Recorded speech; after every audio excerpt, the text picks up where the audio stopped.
Maam Ndiéré bi yaakaar naa ne suñum tuuru la képp ku dëkk Yoff képp ku nekk Lébu yaakaar naa ne lii sam tuuru la donc tey bu ñuy ñëw il faut ñu ñëw ak suñu xarit yi nga xam ne ñoom la ñuy àndal mu doon loo xam ne li événement bu rëy la yaakaar naa ne si cosaan moo événement bi gën a rëy donc ñu war a ñëw vraiment sargal suñu maam bi nga xam ne bii vraiment moo ñuy aar si lu bare. waaw tuuru Maam Ndiéré comme d'habitude ñun nekk maire ak ñàkk a nekk maire lañ yemale ñun lépp loo xam ne lii Yoff soxla na ko yaakaar naa ne kenn duñu si jiitu donc tey niñ daan def rek la ñu def yokku ñu si wàññiw ñu si parce que ñun suñu devoir la yaakaar naa ne tey bu ngeen gisee tey bi may dugg ni ñu ma accueillir rek moo lay wan ne ñun dañ nekk au service de Yoff ñun Yoff rek moo ñu intéressé donc événement yu mel nii suñu taxawaay bu ñu nekkee maire aussi peut-être dinañ ko yokk mais lépp loo xam ne lii moom moo war ci dëkk bi dañu koy def. ordre de candidat yi moom c'est normal parce que dañ nekk ci dëkk boo xam ne bi doxul d'abord y a rien ne marche Yoff va très mal donc tey loolu moo tax ñëpp jogandoo dañu ko wàññi sax parce que waroon na mat ay 15 candidats parce que ñun suñu coalition bi ñëpp ay candidats lañu woon parce que ñii ay parti lañ bokk ñii ay kii lañ bokk ay coalition ay comment dirais ay mouvement lañ yore donc tey c'est normal que candidats yi bari parce que ñëpp bëgg a defar dëkk bi comme dëkk bi ni mu mel képp ku fi dëkk war nga mën a taxaw ne candidat la yéen ñi sax waroon ngeen taxaw demander candidature bi parce que loolu dafa jaadu parce que politique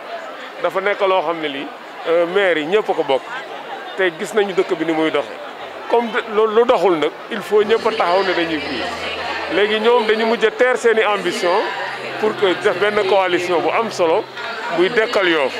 comme Yoff vraiment dafa weng doxul il fallait que ñëpp ñëw loolu moo indi tey loolu mais nag di demander ñëpp di lancer un appel à tout le monde mu doon loo xam ne lii vraiment muy sport muy politique lépp fair play la laaj soxlaw ñu si xuloo soxlaw ñu si xaste soxlaw ñu si ak xeex dafa doon loo xam ne li ñun ñëpp ñoo ko bokk parce que ñun ñëpp ñoo bokk benn objectif on a le même combat c'est pour defar dëkk bi donc comme dañu bëgg a defar dëkk bi donc nañ ko boole vraiment ak dal te xam ne vraiment lépp suñu yëfi bopp la loolu mooy wax ji. xanaa yàgg koo def rek moo tax ñu dolli ko at mu jot rek ñu def ko di ñaan yàlla at mu jot ñu fekkee déwén di am satisfaction bu rëy a rëy nag ci événement bu ren bi parce que particularité bi mooy staff bi renforcé wu na ba pare tamit suñu xarit suñu mag suñu àndandoo di Mouhamed Ndiaye beral ñu loxo wax dëgg yàlla dar ñoo wax nañu tuuru mi pare leen ko ren bi ñu ñëwee gis nañ ne fàttewuñu benn yoon di rafetlu taxawaayam si ñun bi ñu ñëwee tam waa Yoff gis nañ ne ñëpp wuy si nañ ñu ngi sant yàlla bu baax a baax di leen gërëm yéen itam. waaw xanaa nañu daan def rek at mu jot ñu participer si kàttanu yàlla démb dem nañ def suñ participation mais dans la discrétion tey nag dañu ñëw pour sàkku ñaan te dañu ñaan ñi nangu yàlla def jàmm si dëkk bi te defal jàmm candidat yëpp ndax ñëpp liggéey moo leen tax a jóg. waaw xanaa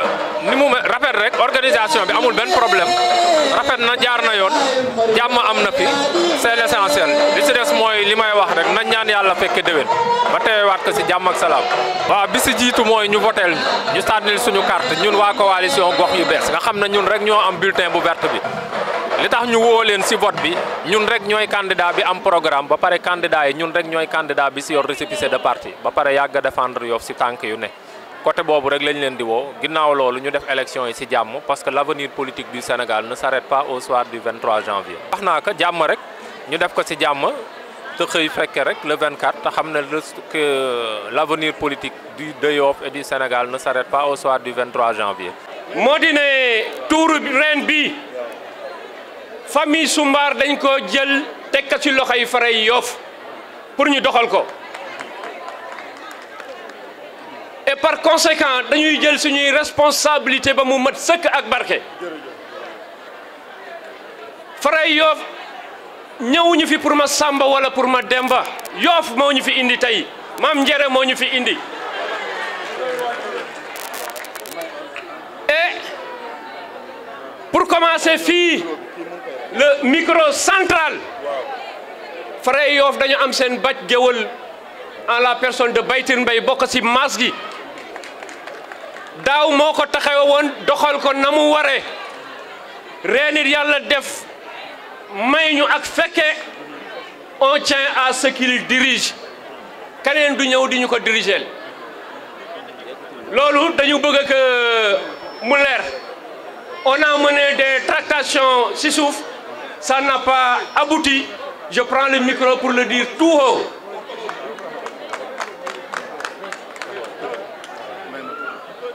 bàyyi leen Baytir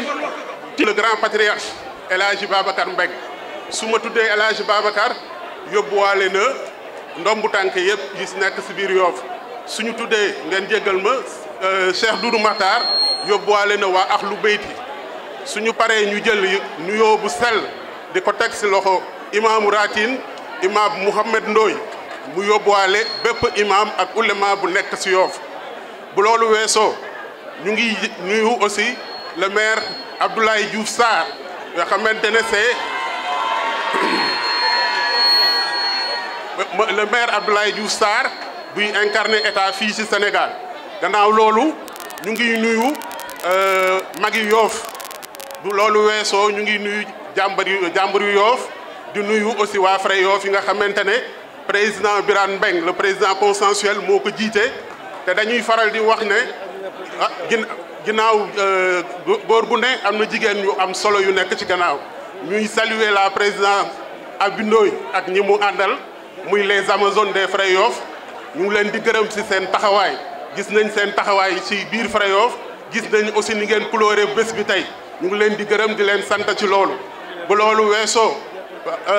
les leaders politiques présents dañ ne ku lim juum wala nga fàtte pour bañ a juum ñu ngi leen di gërëm di leen sant di leen nuyu di leen jox seen wàccuwaay le président Birane Mbengue mu ngi ànd ak tout son comité directeur ànd ak seen président de quartier li ko dalee Layène ba Tongoor donc kenn manqué wul loolu ay kàddu yu mu yoon yëkkati pour ubbee ko bés bi di ñaan yàlla subhanahu wa taala bésub maam njare bii du bésu foog bés bii du bésu tiisante bés bii bésu ñëw ñaan la kuy ñaan da nga war a am benn comportement bu réglé joxante orma joxante cër parce que bés bi loolu la laaj pour yàlla man ñu may li ñuy ñaan mais bu fekkente ne xol yi dafa féewaloo jafe-jafe day am te warul am ci bés bi donc bu loolu weesoo comme ça ñu jox kàddu bi son adjoint monsieur Abdounar Mbengue mu ñëw wax ci place su monsieur le maire. salaamaaleykum wa rahmatullah dafa am rek lu may leeral parce que tamit affaire yi ñun si lañu bokk boo gisee ñu jox Abdounar parole defuñu ko pour politique maire bu Yoff mooy institution Yoff maire bu Yoff moo fi am kaddu à part ça Fray Yoff moo fi am kaddu à part ça famille Soumbar moo fi am kaddu que ça soit clair ñu xam ne ñu ñëwuñu pour politique loolu moo tax asalaamaaleykum wa rahmatullah. asalaamaaleykum mbooloo mi ñu ngi nuyu ñëpp di sant ñëpp di wax ne waa Yoff yéen laay waxal waa Yoff nag laa wax buñ ne Yoff dafa am ñoo xam ne ñoo fi dëkk waa Yoff laay wax fii war naa fee taxaw wax parce que jëmm ji toog sama ndijaay la El Hadji Babacar Mbengue man fii na ma fi am ndijaay pencum lébu dañ ne pour nga wax fa nga am ma ndijaay maa ngi lay nuyu bu baax a baax di la jox sa wàccuwaay di nuyu les frères de Yoff di nuyu les Njambur je pense que mën nañ dégloo rek parce que li may wax dinaa ko wax et que Yoff ñu ngi leen di sant bu baax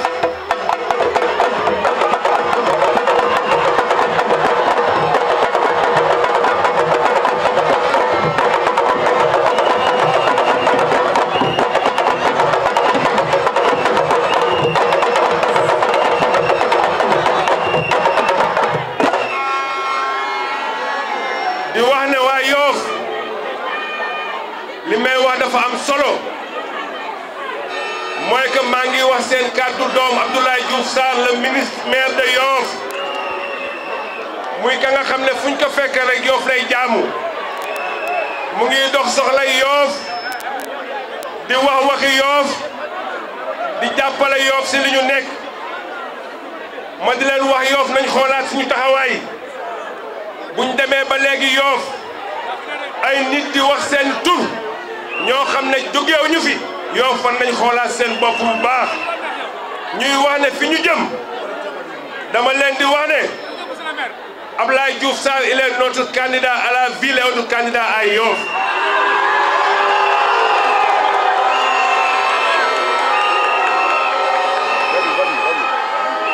di leen wax ne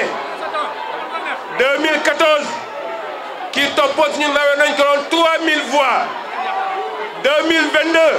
fii laa ko waxee nañ ko doublé waat incha allahu rabbi parce que Yoff Abdoulaye Diouf Sarr moo fi ne ñu ngi sant bu baax les Soumbar de Yoff ñu ngi gërëm bu baax les familles Soumbar ñu ngi gërëm les frères de Yoff ñu ngi leen di sant di leen gërëm di leen wax ne Abdoulaye Diouf Sarr na mu nekkee woon seen jaam la koy nekk ba tey lépp lu Yoff ba sa taxaw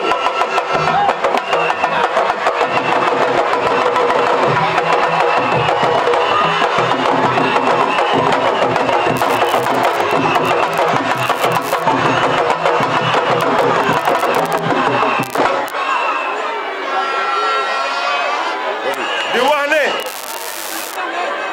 lépp la nga xam ne Yoff soxla na ko jëmm ji moo si mën lépp lu Yoff soxla di ko defar jëmm ji moo si mën donc les frères de Yoff les njàmbur de Yoff les magi Yoff ñu ngi leen di dénkaat seen doom Abdoulaye Diouf Sarr damay wax ne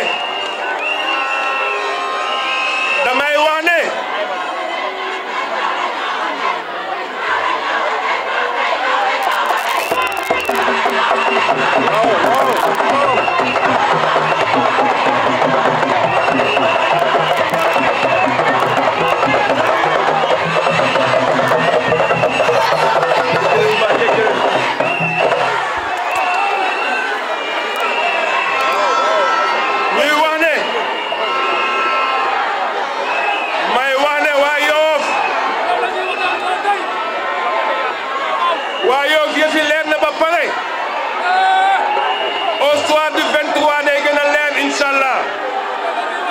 bon nag kilifa Yoff fere Yoff njàmbur Yoff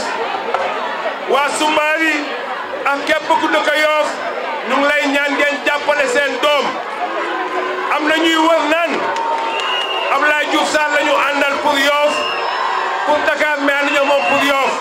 man leen leeral ne Abdoulaye Diouf Sarr mooy notre candidat à Yoff et notre candidat à la ville et que di leen ñaan au soir du 23 ngeen jàppale seen doom pour une large victoire incha allah ñu ngi sant ñëpp ñu ngi gërëm ñëpp di ñaan waa Yoff ngeen gën a jàppale seen doom Abdoulaye Diouf Sarr. bu yàgg. yàlla fal na bu pare. yàlla fal na ba pare. te li mu fal kenn mënu si dara. te lu mu fal kenn mënu si dara. kon dañuy ànd ak tekk ak tey. kon dañu ànd teg ak tey. te yéen politiciens yi. te yéen politiciens yi. ngeen xam ne tey fii. ngeen xam ne tey fii. cosaan moo ñu fi indi. cosaan moo ñu fi indi. comme que présenté nañ leen ñaanal nañ leen. comme présenté nañ leen ñaanal nañ leen. amaana ba gaa ñun sax waruñu leen a yeewi. amaana te ñun sax waruñu leen a yeewi. waaye dañ leen di ñaan ngir yàlla. mais dañ leen di ñaan ngir yàlla. bu fekkente ne.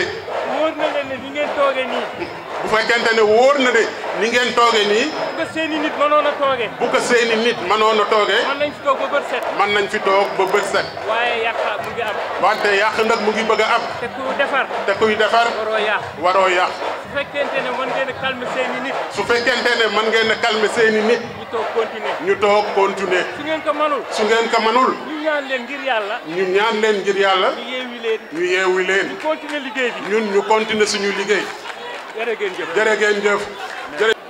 li nuy def fii tey ku ko caaxaane bu ëllëgee la la dal ak teg sa bopp ba ka jiñ kenn fii la ko mag ñi waxee woon fii la ñu ko defee woon fii leen nekka mag ñi dañu doon fay bor dañu doon teral njare ba mu mettee lool bañ génn sa ak jàmm ñu di ko sagal at mu jot sagal boobu dañu doon wax ne fi asamaan sete rek bés ba si laa bokka waaye baa ka yàqee baa naan puut ak yëg ñuy ñaan ñépp yéen a bokka ndey bokka baay li yéen la xëccoo ak soowoo man mi la wax ak yéen maa leen si jit foofu i dimbali leen si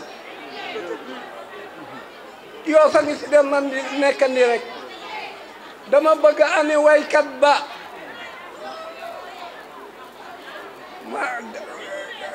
politicien dafay moytu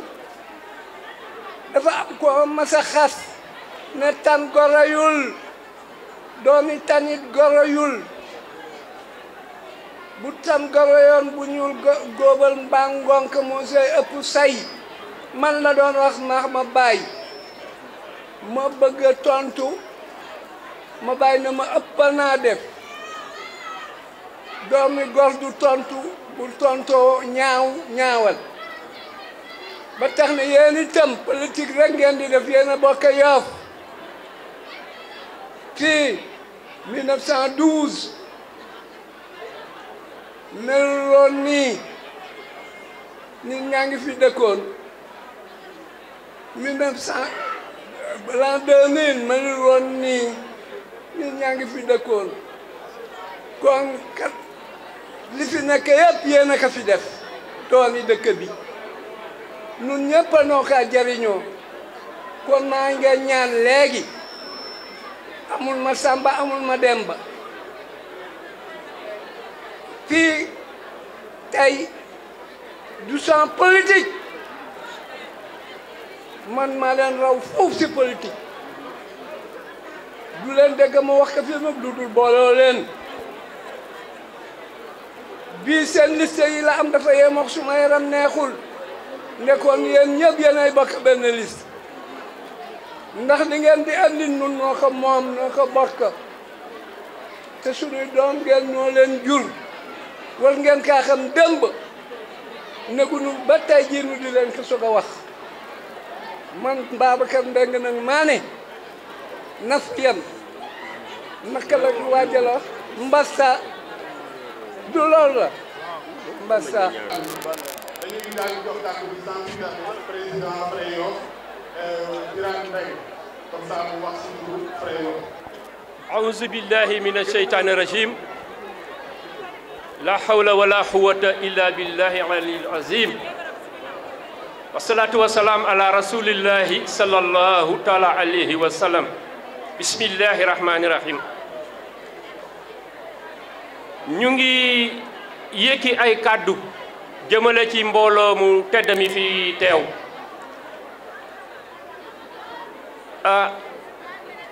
di ko def si turu le doyen de ndombu tànk El Hadji Babacar Mbengue ñuy nuyu le khalife général des Layènes yàlla na fi yàgg te wér di nuyu imam ratib ak ulema yëpp di nuyu jaraaf yi fi daje yëpp ndey ji réew yi fi daje yëpp saltige yi fi daje yëpp di nuyu magu Yoff jàmburu Yoff ak Frey Yoff ñi nga xamante ne bi tey ñoom ñoo yor organisation bés bi di jiital si nuyoo yooyu nag seen jigéen yu tedd yi muy jigéen yu Frey Yoff seen participation gis nañ ko macha allah ñuy nuyu autorité administrative yi nga xamante ne bi ñoom ñëpp teew nañu fi responsable politique yi nga xamante ne ñu ngi fi waaye defe naa ni ñu taxawee di wax pour turu Yoff lu nit waxadi boo gisee nen na ngi fii ñu taxaw fii le maire de la commune Abdoulaye Diouf Sarr ministre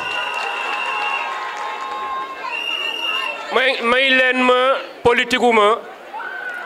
damay wax rek li nga xamante ne bi moo war moo jaadu bu ñu ko deful duñu ay gor ab lay waroon na fi mën a taxaw dalal gan yi ñun nag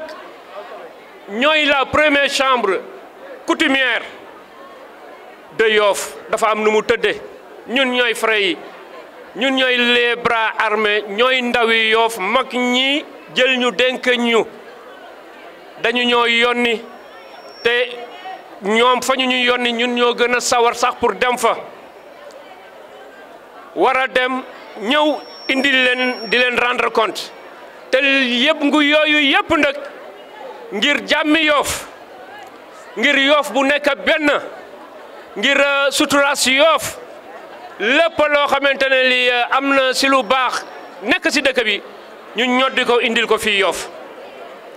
loolu nag bon dafay baax cër bi nga xamante ne bi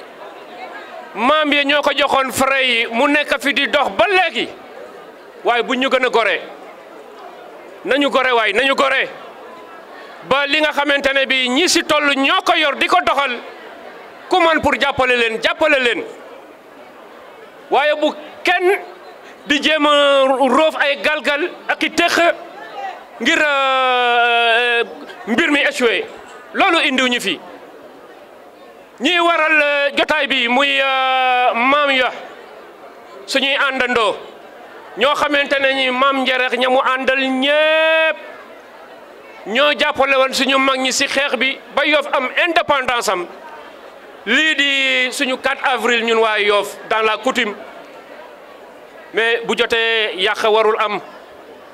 nañu baisser les tensions ñu xam ne ñun ñépp ñoo bokk ndey ñoo bokk baay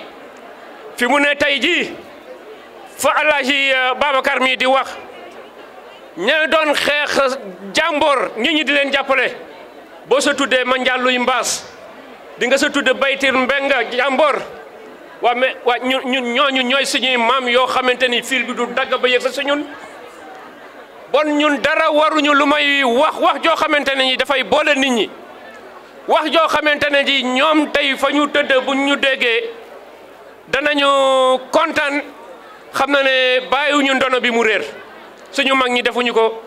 yàlla bu puso bi mujj si ñun di réer ñaanuñu ko yàlla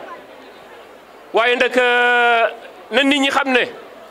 frère Yoff taxawaay ba mag ña daa taxaw ñu di leen tudd ba léegi taxawaay boobu duñu ci wàññi virgule buñ ko yokkul duñ ko wàññi te loolu dogu nañ si am nañ si détermination di si dem ak courage di si dem ak intelligence ñii ñu àndal nii ñuy frère Yoff yi muy ay généraux yoo xamante ne yi ku si nekk fii ma taxaw fii mérité woon nga pour taxaw fii dox li ñuy dox ñoom ñëpp dañu mànkoo def benn bloc na ma jiitul ñu topp sa gannaaw bul wax bul xuloo lu war ñun dinañu ko dox c'est l'occasion de vous remercier une fois de plus ni ñu leen di remercier góor ñi dañuy jël une part entière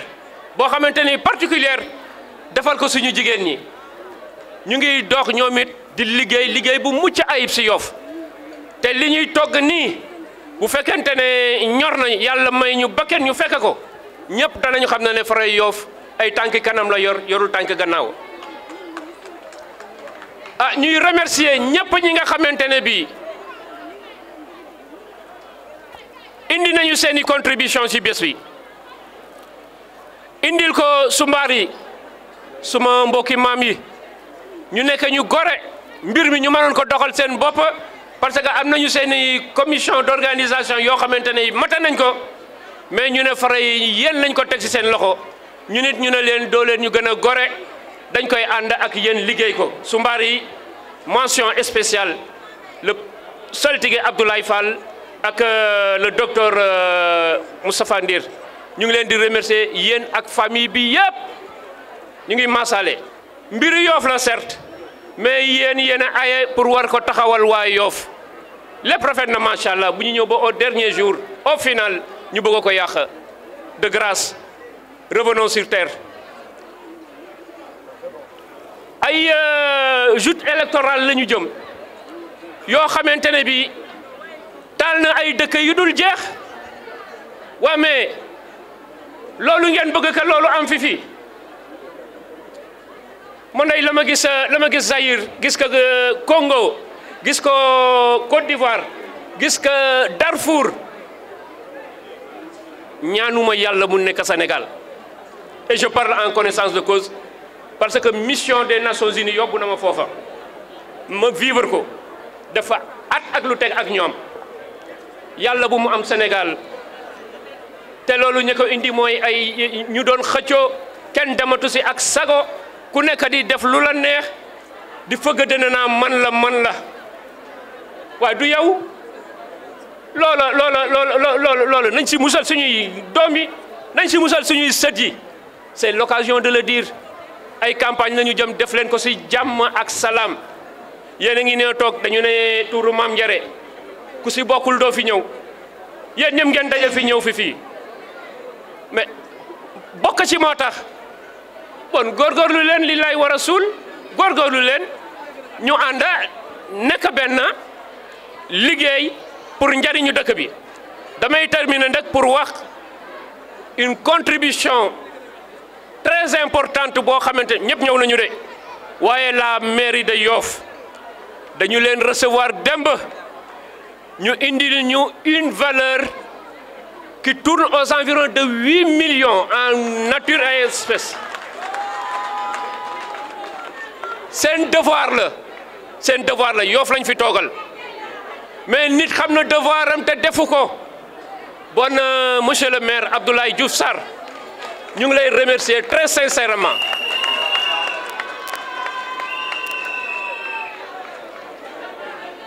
góor rek la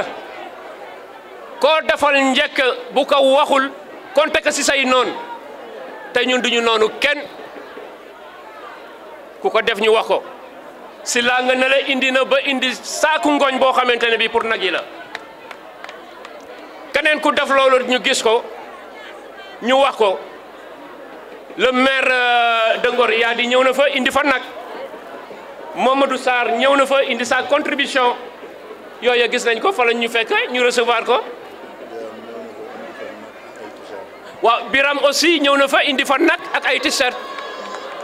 ku nekk xam nga ne si mbir mi nga bokk ngir yàlla dimbali leen ñu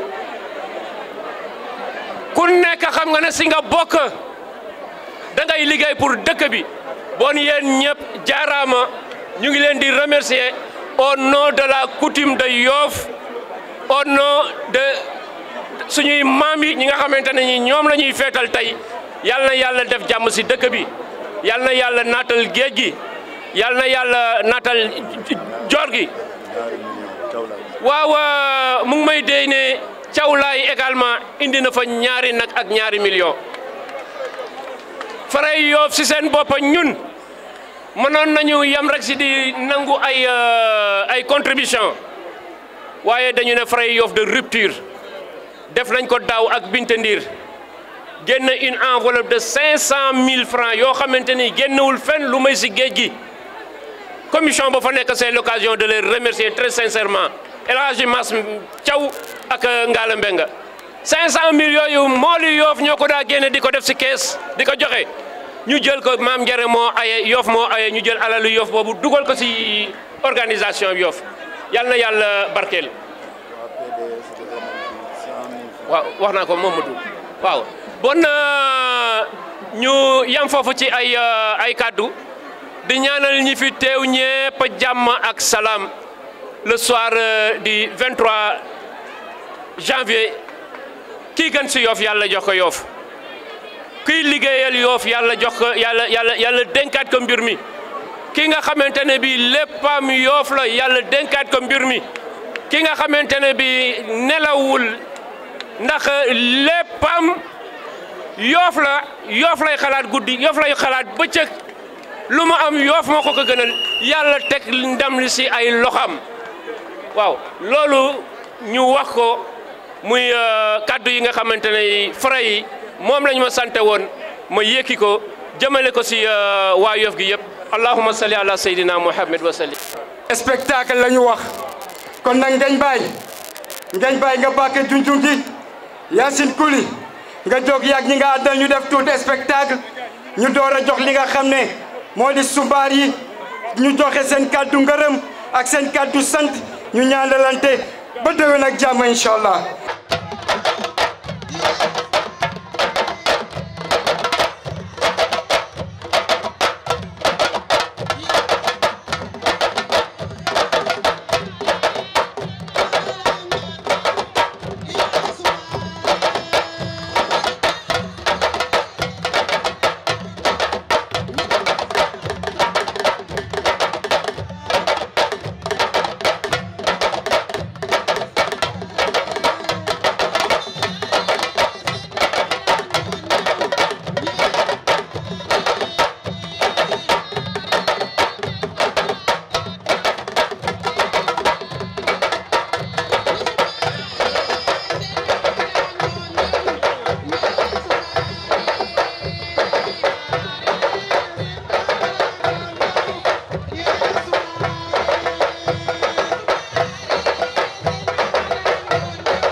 famille bi yépp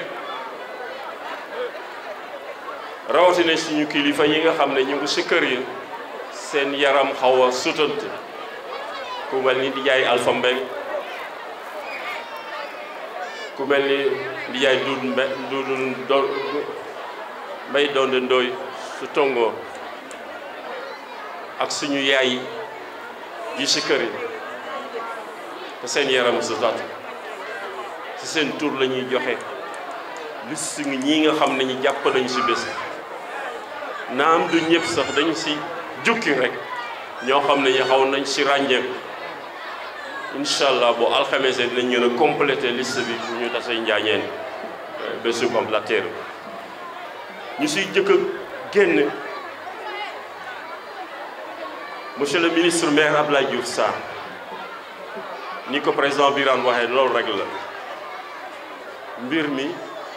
ñu ngi ci dëkk boo xam ne bii moom moo ko ŋànk mooy maire bi te lii ne fii yépp maire Yoff moo ñu jàppale mooy chaise yi di tente yi di suufu géej di nettoyage u tribune bi yépp moo ko def donc ak lu mu joxe ci espèce ak nature lu xaw a ëpp 8 millions joxe na ko kon faw ñu gërëm ko di ko sant di gërëm soxnaam Cawlaay moom tamit andi na fi ay teranga macha allah ak ñaari nag ñuy gërëm waa Fere Yoff bi bés bi taxawee bu léegi ñoom ñu ànd ci liggéey bi di réunion di ndasax ndocc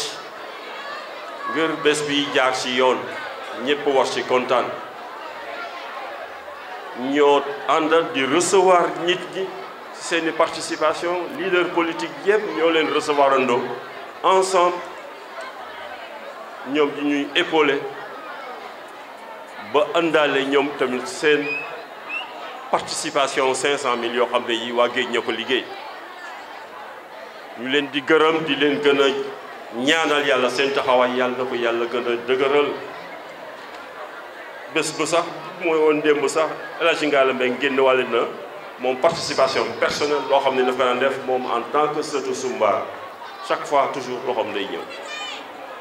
waa APEXI ñu ngi leen di gërëm parce que dem boo Njaay la ñuy ñëw njaañeen ñu dalal leen ñu waxtaan ak ñoom ñu indi seen participation ni ñu daan defe mooy association boo xam ne waa Yoff gépp bokk ñu jàppale nit ñi ci mbirum coutume ci wàll yëpp assistance bi macha allah kon waa APEXI ñu ngi leen di gërëm di leen sant Amadou Gueye Ati maire Ngor yónnee na fi beneen nag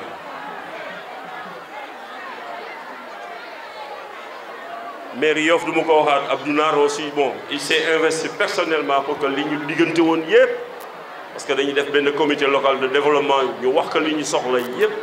mu noté ko bind ko réaliser ko kon jar nañu waat ñu gërëm leen Mamadou Sarr moom mi leaderu coalition Wallu Sénégal waa PDS yi def na délégation ñëw Njaañeen ñu waxtaan mu joxe participation ànd na nag délégation bu takku macha allah ñu waxante ay teranga mu génne teranga teg suñu loxo ñu koy jaajëfal El Hadji Biram Ñing ci coalition bi mu ànd def na ni mu daan def ñëpp xam nañ turu Bam Ndiaye mu bu jotee rek El Hadji Biram day yeew nag fii nagam ñëw na comme ni mu daan def rek booleeg seeni teranga donc ñoom yooyu léegi la ñuy yeebeeku ak ay t-shirt yu bari yoo xam ne seen coalition bi joxe nañ ko El Hadji Maam Ousmane Samb président COSCAS ak coalition andi na ay teranga moom du si bareel coow xam ngeen ni mu mel mais faw ñu gërëm ko sant ko wan ko ne teranga yi agsi na gis nañ ko jot nañ si ne yenn yàlla taxaw dëgëral taxawaayam si wàll yëpp waa xeetu dindiir parce que démb rek la ma bàccam li ma wax ne ñoom am nañ nu ñu doxalee ba envoyé seen enveloppe ba ñu jot si may yëgal Bacham Fall moom mi coordonnateur dindiir que enveloppe bi agsi na Ngalla Mbengue nga wax naa ko famille El Hadji Mamadou Ndoye niñ daan def nañ ko ñu ngi leen di gërëm di leen sant famille Marie-Jeanne Ngom suma tante ca Colobane xale yi niñ daan def Maguette Ndaw jiite leen ak Aïta Diagne def nañ ko seen participation ñëw na commissaire Isba Seck nga xam ne bi sumbaar la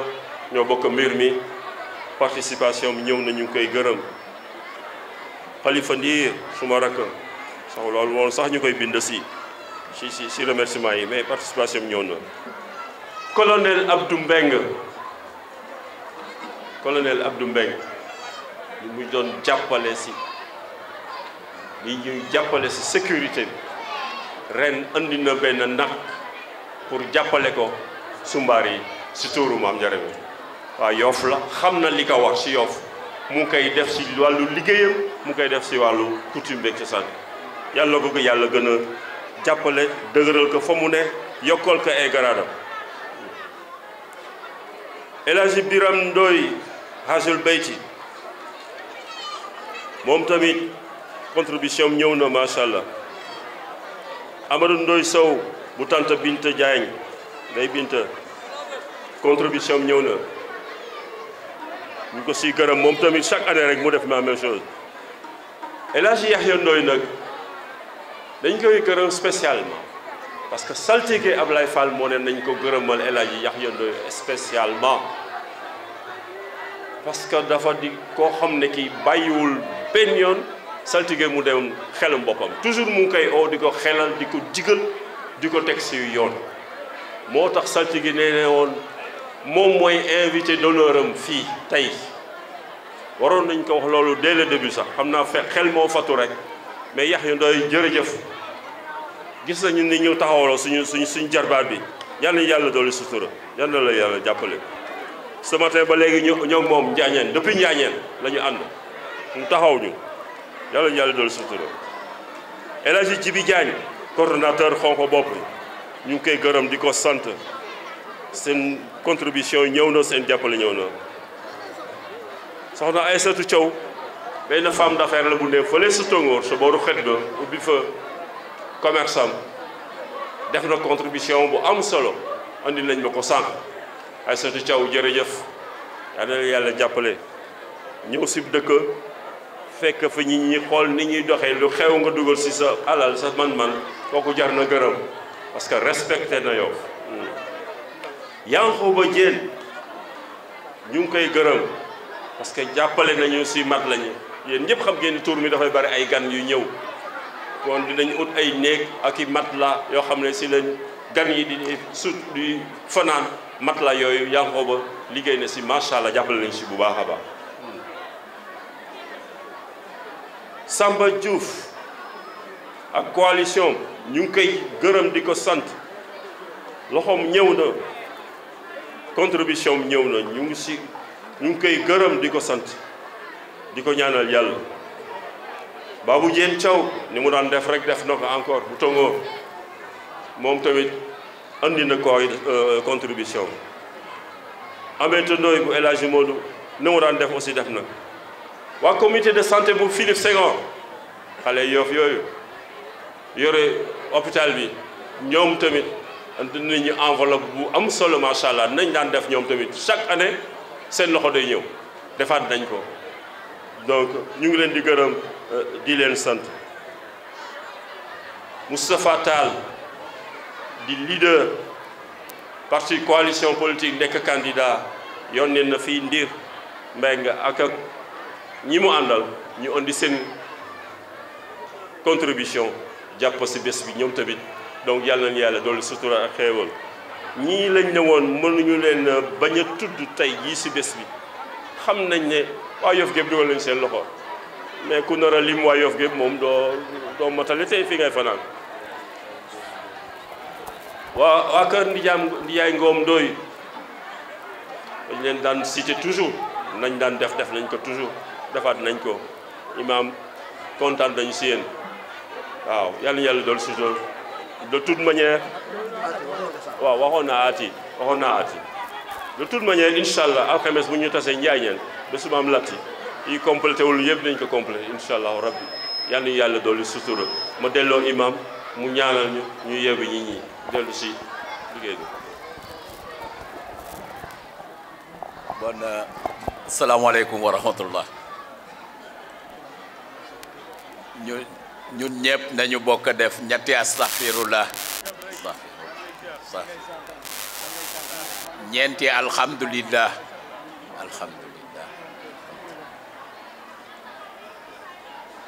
ñu def fatiha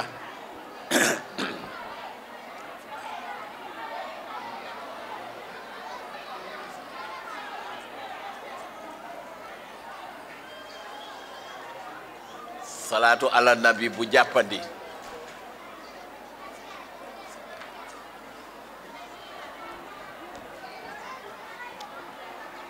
ñu jël lépp def ko addiyee yonante bi sallallahu alayhi wa sallam ñaan lépp lu ñu fi ñaan yàlla na ko yàlla nangu lépp luy aajo biir ak biti yàlla na ko yàlla faj yàlla na yàlla naatal géej gi naatal jéeri ji jubbaale way dëkkandoo yi